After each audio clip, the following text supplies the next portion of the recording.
अस्सलाम वालेकुम, मैं हूं doctor Mohsin Raza, dermatologist and cosmetologist. हमारा आज का टॉपिक है एक्ने स्कार्स ट्रीटमेंट। अब आते हैं इसके ट्रीटमेंट ऑप्शंस की तरफ। सबसे पहले ट्रीटमेंट शुरू करने से पहले मैं एक चीज़ आपसे ये कहूँगा कि आप अपने आप से सबसे पहले ये सवाल पूछें कि आपको एक्ने स्कार्स के ट्रीटमेंट की ज़रूरत क्यों है। उसकी वजह यह है कि आपने वो रियलिस्टिक अप्रोच अपनानी है एक्ने स्कार्स के ट्रीटमेंट की तरफ, क्योंकि एक्ने स्कार्स एक ऐसी चीज़ है कि जो कि बहुत मुश्किल से ट्रीट होते हैं और बहुत सारे लोग इससे मुतमईन हो पाते हैं, क्योंकि आप लोग जब डॉक्टर के पास जाएंगे उससे आप ट्रीटमेंट लेंगे, बहुत सारी मोडेलिटीज़ हैं, बहुत सारे ऑप्शन हैं जो कि आपको डॉक्टर ऑफर करेगा। मतलब वो सिंगल रेमेडी भी हो सकती है या कम्बिनेशन थेरापी भी हो सकती है, जैसे कि इसमें बहुत सारी चीज़ें जो कि मैं आपसे भी डिस्कस करने वाला हूँ। तो सबसे पहले आपने अपने आप से सवाल पूछना है कि भाई ये क्यों करना चाह रहा हूँ, कि किस वजह से मुझे एक्ने स्कार्स का ट्रीटमेंट चाहिए। मसलन आप अपने आप से पूछेंगे कि आप स्कूल या ऑफिस जाते हुए आपको कोई तंगी महसूस होती है, लोग आपको छेड़ते हैं एक्ने स्कार्स की वजह से, या आप लोगों से मुंह छुपाते हैं, कि आप लोगों में बैठ नहीं सकते, फंक्शंस अटेंड नहीं कर सकते। अगर इस तरह की कोई साइकोलॉजिकल इश्यूज अगर आपके अंदर पैदा हो रहे हैं तो आप डेफिनेटली आप डॉक्टर के पास जाएं और एक्ने स्कार्स का ट्रीटमेंट लें। लेकिन एक बात जरूर याद रखें कि आपको इस एक्ने स्कार्स के ट्रीटमेंट के लिए बार बार डॉक्टर के पास जाना पड़ेगा, मुख्तलिफ ऑप्शंस आपको इस्तेमाल करना पड़ेंगी। लेकिन बाज़ लोगों की ट्रीटमेंट ऑप्शन जब आप अवेल कर लेंगे तो आपको बहुत अच्छा रिजल्ट बाज़ वक़्त नहीं मिलता, लेकिन बाज़ लोगों में बहुत अच्छे रिजल्ट्स आते हैं। तो इसलिए आपको इसके बारे में ये चीज़ इरिटेटिंग हो सकती है, तो ये चीज़ अपने ज़हन में ज़रूर रखें, क्योंकि इसके आउटकम मुख्तलिफ हो सकते हैं, क्योंकि हर इंसान की नेचर, हर इंसान का DNA, हर इंसान की स्किन दूसरे से डिफरेंट है। तो इसलिए हर इंसान के एक्ने स्कार्स का ट्रीटमेंट मुख्तलिफ होगा। एक डॉक्टर के ऑफिस में आपको एक्ने स्कार्स की क्या क्या ट्रीटमेंट ऑप्शंस मिल सकती हैं, आइए वो डिस्कस कर लेते हैं। सबसे पहले एक डॉक्टर आपको माइनर सर्जरी ऑफर कर सकता है। माइनर सर्जरी, बहुत सारे लोग इसे घबरा जाते हैं कि शायद कोई सर्जरी है।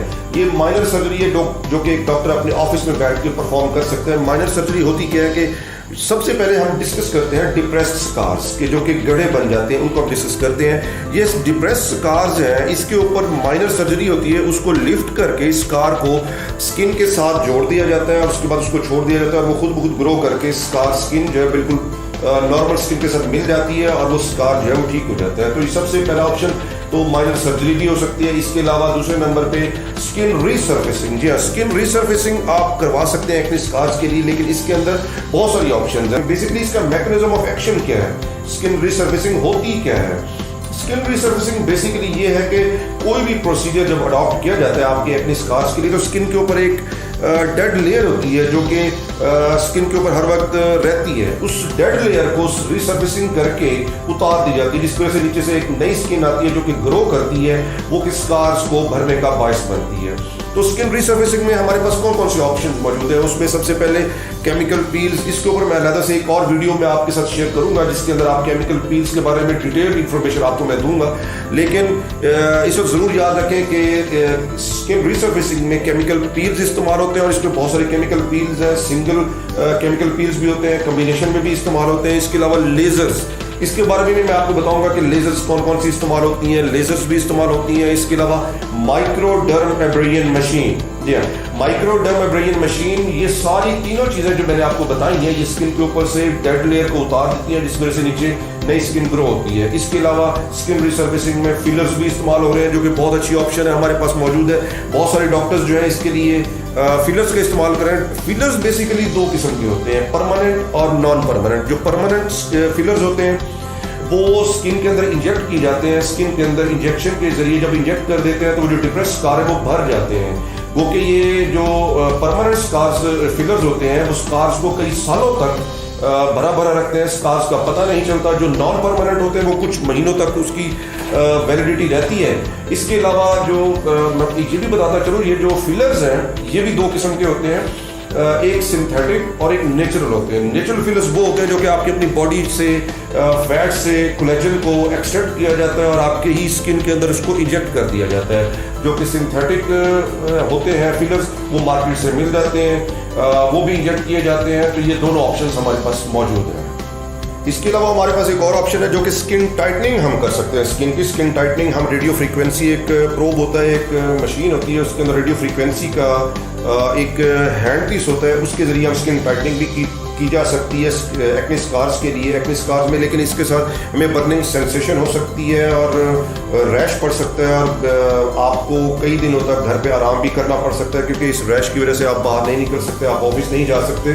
तो इसलिए ये ऑप्शन आपने सोच समझ कर इस्तेमाल करनी है। इसके अलावा हमारे पास जो अगली ऑप्शन है वो है कोलेजन इंडक्शन थेरापी।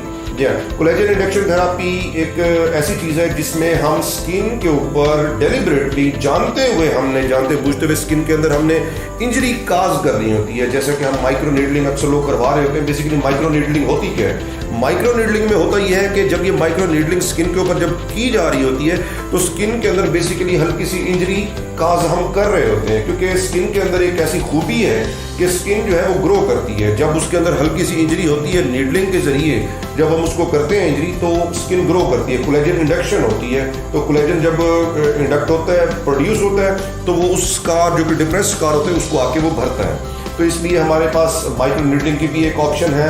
इसके अलावा इलेक्ट्रोडेसिकेशन, हमारे पास एक और ऑप्शन है इलेक्ट्रोडेसिकेशन। इलेक्ट्रोडेसिकेशन बेसिकली होती क्या है? इसमें 2 इलेक्ट्रिकल प्रोब्स हैं जो कि स्कार्स के साथ अटैच कर दिए जाते हैं और ये हीट प्रोड्यूस करते हैं। जब ये हीट प्रोड्यूस करते हैं तो ये स्कार्स को ठीक करने का बायस बनते हैं। इसके अलावा हमारे पास कुछ कम्बिनेशन थेरापीज़ के ऑप्शन भी मौजूद हैं। जैसा कि सबसे पहले बहुत डॉक्टर्स ये तरीकाकार अपनाते हैं कि सब्सियन करते हैं। मतलब अगर आपके स्कार जो हैं बहुत गहरे हैं तो उसके सब्सियन कर दी जाती है, मतलब उसके साथ थोड़ा सा एक कट लगा के उसको लिफ्ट करके स्किन के साथ जोड़ दिया जाता है। इसके अलावा साथ में उनके दूसरे नंबर पे फिलर्स, जो मैंने अभी आपके साथ डिस्कस किए, वो फिलर्स लगा दिए जाते हैं। तीसरे नंबर पर माइक्रो नीडलिंग भी करते हैं और चौथे नंबर पे लेजर्स का भी वो साथ इस्तेमाल करते हैं। तो ये 4 मोडेलिटीज जब इकट्ठी होती हैं तो एक्ने स्कार्स का बहुत अच्छा रिजल्ट आता है। अब हम आते हैं रेज स्कार्स की तरफ कि ये रेज स्कार्स जिसमें कोलेजन की प्रोडक्शन बहुत ज़्यादा होती है, इसको कैसे ठीक किया जा सकता है? इसके लिए हमारे पास ट्रीटमेंट ऑप्शंस बहुत महदूद हैं। इसमें सबसे पहले नंबर पे तो मैं आपको ये बताऊंगा कि इस रेज स्कार को ठीक करने के लिए हमें इसके अंदर कॉर्टिकोस्टेरॉइड्स के इंजेक्शन लगाए जाते हैं, जो कि बहुत आसानी से एक डॉक्टर ऑफिस में लगाए जा सकते हैं। लेकिन इसके लिए आपको बार बार सेशंस लेने पड़ते हैं, बार बार जाना पड़ता है, लेकिन बहरहाल इससे रिजल्ट आता है।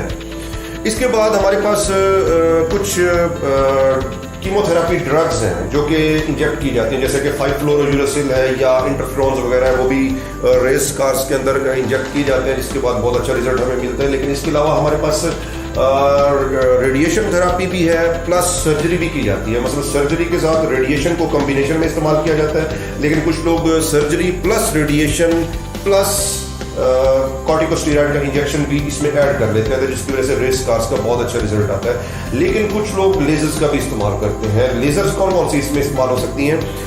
लेजर्स में जो है पल्स डाई लेजर, जो कि पीडीएल कहलाती है, वो बहुत अच्छी है इसमें। इसके अलावा पीडीएल के अलावा आईपीएल, जो कि अक्सर डॉक्टर्स के पास अवेलेबल भी होती है, आईपीएल जो है। लेकिन ये जो फेयर कलर लोग हैं, जो कि जिनकी स्किन बहुत अच्छी है, फेयर कलर है, उनके लिए ज़्यादा बेहतर है। इसके अलावा क्रायोसर्जरी।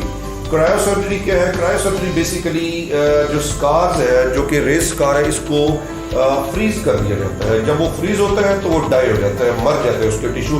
तो ये क्रायोसर्जरी जो है फ्रीजिंग के जरिए उस टिश्यू को डाई करके ख़त्म कर दिया जाता है। और आखिर में हमारे पास एक ऑप्शन है, वो है सिलिकॉन ड्रेसिंग। इसके बारे में अभी रिसर्च होना बाकी है कि इसका क्या मैकेनिज्म ऑफ एक्शन है, लेकिन बहरहाल कुछ लोग ये कहते हैं कि हमें सिलिकॉन ड्रेसिंग से बहुत अच्छे रिजल्ट्स मिलेंगे। आखिर में मेरा आपको मशवरा ये है कि आप ये सारे प्रोसीजर्स जब भी करवाएं किसी अच्छे और मुस्तनद डॉक्टर से करवाएं, वरना अगर आप किसी ऐसे डॉक्टर के पास गए जो कि इसके बारे में ज़्यादा नो हॉल नहीं रखता, फिर आपको फ़ायदे की बजाय नुकसान भी हो सकता है। इस वीडियो में डिस्कस किए गए टॉपिक के रिलेटेड अगर कोई भी सवाल या कोई भी इंफॉर्मेशन आप मुझसे डिस्कस करना चाह रहे हैं या पूछना चाह रहे हैं, तो आप कमेंट सेक्शन में कमेंट करके पूछ सकते हैं। मैं पूरी कोशिश करूंगा कि मैं आपको इसका रिप्लाई कर सकूं।